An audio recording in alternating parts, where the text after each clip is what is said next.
Evan Chen had expected many things when he accepted the diplomatic posting to Vulpinian 7. He'd expected the Rust Koledskis, the twin moons that hung like copper coins in the atmosphere, and even the distinctive vulpine features of the planet's inhabitants. What he hadn't expected was to become the center of agenetic bidding war between two of the colony's most prominent residents. The Vulpinians were a curious species, bipedal, elegant, with fox-like ears that swiveled to catch every sound and tails that betrayed their emotions, no matter how stoic their faces remained.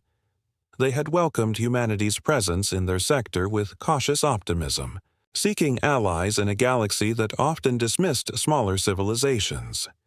Evan had been chosen for his diplomatic skills, his xenobiology background, and his seemingly unremarkable human genetics. That last part, as it turned out, was a catastrophic underestimation.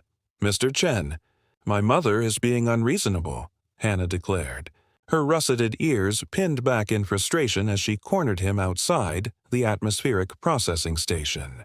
At 23 standard years, she was considered young by Vulpinian standards, but her amber eyes held a determination that made Evan distinctly uncomfortable. Hannah had been his guide since his arrival 6 months ago. Patient, knowledgeable, and increasingly insistent about what she called genetic compatibility protocols. Her tail, thick and luxurious with autumn-colored fur, lashed behind her like an agitated cat's. "Hannah, we've discussed this," Evan said carefully, clutching his data pad like a shield. "The diplomatic corps has very specific guidelines about cross-species genetic exchange." "Yes, I've read the literature," she interrupted, stepping closer. "But you don't understand what's at stake. Our population has been declining for 3 generations. We need genetic diversity, and human DNA is remarkably compatible with our own. Your genome specifically." She paused, her nose twitching as she caught his scent. "You carry recessive traits that could strengthen our entire colony." This wasn't the first time Evan had heard this argument. What made it complicated was that Hannah was absolutely correct. His preliminary medical scans, conducted a standard protocol upon arrival, had revealed something unexpected. His genetic code contained several markers that made him unusually compatible with Vulpinian biology. Some quirk of his ancestry, perhaps that great-grandmother from the Ganymede colony, or his grandfather's exposure to mutagenic radiation during the Mars terraforming had made him a genetic goldmine for a species desperate to avoid inbreeding. The ethical implications kept him awake at night. The personal implications were about to get much worse. "Hannah, darling, are you harassing our guest again?" The voice came from behind him, smooth as silk and twice as dangerous. Evan turned to find Magistrate Lyra approaching, Hannah's mother and the colony's senior administrator, where Hannah's features held youthful sharpness. Lyra's had matured into something more refined. Her silver-streaked fur spoke of age and wisdom, and her tail moved with calculated grace. "Mother, I was here first," Hannah said, her voice taking on a growl that Evan had learned meant she was seriously annoyed. "First is irrelevant, dear. I'm the one with the authority to actually approve genetic contracts."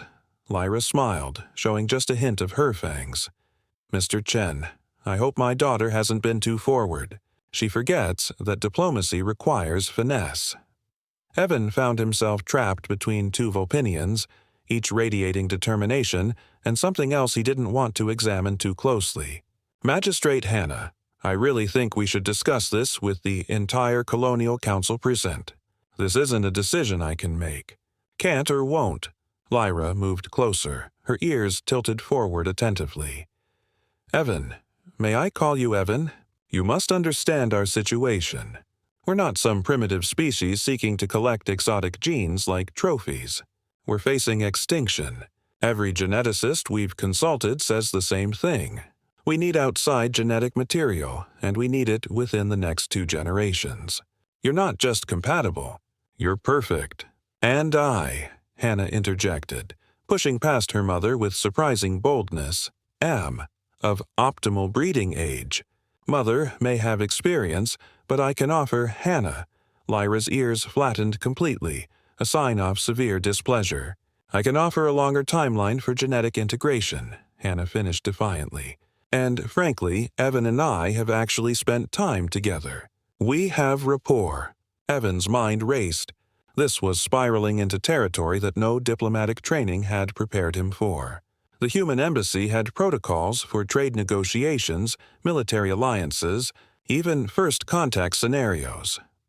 But what to do when an entire alien species views you as their genetic savior and a mother-otter pair actively competing for your DNA wasn't in any manual he'd read. "Both of you, please," he said, raising his hands. "I understand the crisis your people face." "I do, but I'm not surprised to be claimed. If, and this is a massive if, I were to consider contributing to Vulpinian genetic preservation, it would have to be done properly through official channels with full consent and understanding from all parties, including Earth government." "Earth government?" Lyra's laugh was sharp. "Evan, your Earth government left you here with minimal support and barely adequate supplies. They don't care about Vulpinia 7. They barely remember we exist." She wasn't wrong. The frontier colonies always got the short end of resource allocation. Evan had been on Vulpinia 7 long enough to see how Earth's promises of support had evaporated into bureaucratic delays and budget cuts. "That doesn't mean I can just," he started. "Just what? Help save aging civilization." Hannah's voice cracked slightly, her bravado slipping. "Evan, I'm not just some desperate girl throwing herself at you. I've studied human culture, your literature, your concepts of heroism. Isn't this what your species prides itself on? Stepping up when others need help.